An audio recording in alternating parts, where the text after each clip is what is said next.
Welcome to new TV Telugu. ఇప్పుడు Telangana top 10 చూద్దాం. జగిత్యాల జిల్లా మెట్పల్లి పట్టణంలోని శ్రీ వెంకటేశ్వర ఆలయంలో అధిక మాస పురుషోత్తమ మాస ప్రత్యేక జ్ఞాన యజ్ఞం వైభవంగా జరిగింది. ఈ సందర్భంగా శృంగేరి శారద పీఠ ఆస్థాన హారానికులు సనాతన ధర్మ సవ్యసాచి ప్రవచనానిధి బాచంపట్ల సంతోష్ కుమార్ శాస్త్రి అష్టాదశ పురాణ అంతర్గత శివ విష్ణు కథ వైభవం మరియు హరిహర తత్వం గురించి భక్తులకు వివరించారు. పురుషోత్తమ మాస ప్రత్యేకతను ప్రవచనముల ద్వారా తెలిపారు. ఆలయ కమిటీ భక్తులకు వస్తువులు కల్పించగా సంతోష్ కుమార్ శాస్త్రి భక్తులకు బలప్రసాదాన్ని అందజేశారు.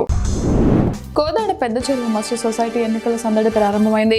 నామినేషన్ల గడువు ముగియ 9 డైరెక్టర్ల స్థానాలకు గాను ఎస్సీ కేటగిరీలోని ఒక స్థానం 3 అభ్యర్థులు పోటీ నుంచి వైదొలగడంతో ఏకగ్రీవమైంది. మిగిలిన 8 స్థానాలకు ఈ నెల 3న ఎన్నికలు జరగనున్నాయి. ఈ ఎన్నికల్లో మొత్తం 36 మంది అభ్యర్థులు బరిలో నిలిచినట్లు సమాచారం. దీంతో ఎన్నికలు రసవత్తరంగా మారే అవకాశం ఉంది. భూపాలపల్లి జిల్లా కాళేశ్వరంలో జరుగుతున్న అంతర్వాహిని సరస్వతి నది అంత్య పుష్కరాలు సోమవారంతో ముగుస్తున్నాయి. ఈ పుష్కరాలకు భక్తులు పెద్ద సంఖ్యలో తరలివచ్చి పుణ్యస్నానాలు ఆచరించారు.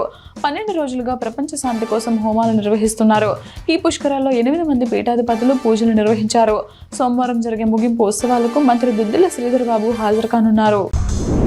వనపర్తి జిల్లా ఎస్పీ సునీతారెడ్డి మాట్లాడుతూ పదవి విరమణ ఉద్యోగానికి మాత్రమే కాదని కానిస్టేబుల్ స్థాయి నుంచి ఎస్ఐ స్థాయికి ఎదిగిన సుబ్బరాజు ప్రయాణం యువ పోలీసులకు స్ఫూర్తిదాయకమని పేర్కొన్నారు. జిల్లా పోలీస్ కార్యాలయంలో జరిగిన పదవి విరమణ కార్యక్రమంలో ఎస్పీ సునీతారెడ్డి సుబ్బరాజు కుటుంబ సభ్యులను పూలమాలలు సెలవులతో సత్కరించి జ్ఞాపికను అందజేసి డిపార్ట్మెంట్కు ఆయన చేసిన విశిష్ట సేవలను కొనియాడారు.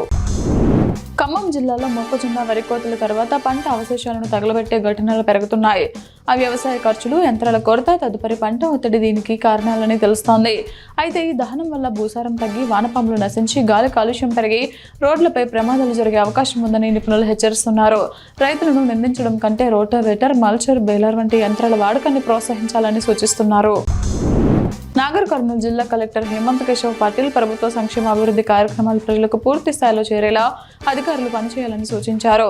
ఉప్పునుత్తల మండలంలోని మామిళ్లపల్లి, లక్ష్మాపూర్ గ్రామాల్లో పర్యటించి క్షేత్రస్థాయిలో పనుల పురోగతిని సమీక్షించారు. ప్రజలకు మెరుగైన సేవలు అందించడమే లక్ష్యమని, గ్రామీణాభివృద్ధి పనుల్లో నాణ్యత ప్రమాణాలకు ప్రథమ ప్రాధాన్యం ఇవ్వాలని అధికారులను ఆదేశించారు. మక్తల్ నియోజకవర్గం నర్వ మండలంలో 5 రోజులుగా డీజిల్ కొరతతో వాహనదారులు, రైతులు తీవ్ర ఇబ్బందులు పడుతున్నారు. పలు బంకుల్లో డీజిల్ అందుబాటులో లేకపోవడంతో వ్యవసాయ పనులు, రవాణా కార్యకలాపాలు స్తంభించిపోయాయి. ఓ బంకులో డీజిల్ ఉందని సమాచారం రావడంతో వాహనాలతో పాటు క్యూ లైన్లతో జనం బారులు తీరారు. కొందరు వాటర్ డ్రమ్ములతో కూడా డీజిల్ కోసం వచ్చారు. మండల కేంద్రంలోని 2 పెట్రోల్ బంకుల్లో డీజిల్, పెట్రోల్ పరిమితంగానే అందుబాటులో ఉంటుందని, లేకపోతే 25 కిలోమీటర్లు ప్రయాణించి తెచ్చుకోవాలని చెబుతున్నారు. కేసీఆర్ ఆనవాళ్లు చెరిపేస్తానంటూ సీఎం రేవంత్ చేసిన వ్యాఖ్యలపై మాజీ మంత్రి తలసాని శ్రీనివాస్ యాదవ్ తీవ్రంగా స్పందించారు. ప్రస్తుతం రేవంత్ రెడ్డి కూర్చుంటున్న సచివాలయం, పోలీస్ కమాండ్ కంట్రోల్ సెంటర్, ప్రజాభవన్గా పిలుస్తున్న ప్రగతి భవన్ వంటి నిర్మాణాలన్నీ కేసీఆర్ హయాంలోనే నిర్మించబడ్డాయని గుర్తు చేశారు. 125 అడుగుల బిఆర్ అంబేద్కర్ విగ్రహాన్ని ఏర్పాటు చేయడంతో పాటు తెలంగాణ రాష్ట్ర సాధనలో కీలక పాత్ర పోషించిన నాయకుడు కేసీఆర్ అని పేర్కొన్నారు. రాష్ట్రాన్ని భారతదేశ పట్టంలో ప్రత్యేక గుర్తింపుతో నిలిపిన కేసీఆర్ ఆనవాళ్లను ఎలా చెరిపేస్తారని తలసాని ప్రశ్నించారు. సంగారెడ్డి పట్టణంలో ఆటో డ్రైవర్లతో జగ్గారెడ్డి ఆసక్తికర సంభాషణ జరిపారు. తమ సమస్యలను అడిగి తెలుసుకున్న జగ్గారెడ్డి ఆటో ఛార్జీలు పెంచాలని, రేవంత్ రెడ్డి ప్రకటించిన నెలకు 10,000 రూపాయలు ఇవ్వాలని ఆటో డ్రైవర్లు కోరారు. వారి సమస్యలను ముఖ్యమంత్రి దృష్టికి తీసుకువెళ్లాలని జగ్గారెడ్డి హామీ ఇచ్చారు. గ్రామ పంచాయతీ కార్మికుల 3 నెలల పెండింగ్ వేతనాలు వెంటనే చెల్లించాలని సిఐటియు జిల్లా కార్యదర్శి సాయిలు డిమాండ్ చేశారు. సంగారెడ్డిలోని సుందరయ్య భవన్లో ఆయన మాట్లాడుతూ జూన్ 1న ఎంపీడీఓ కార్యాలయాల వద్ద, 8వ తేదీన కలెక్టరేట్ ముందు ఆందోళన కార్యక్రమాలు నిర్వహిస్తామని తెలిపారు. ప్రభుత్వం ఇచ్చిన హామీలను తక్షణమే అమలు చేయాలని ఆయన కోరారు.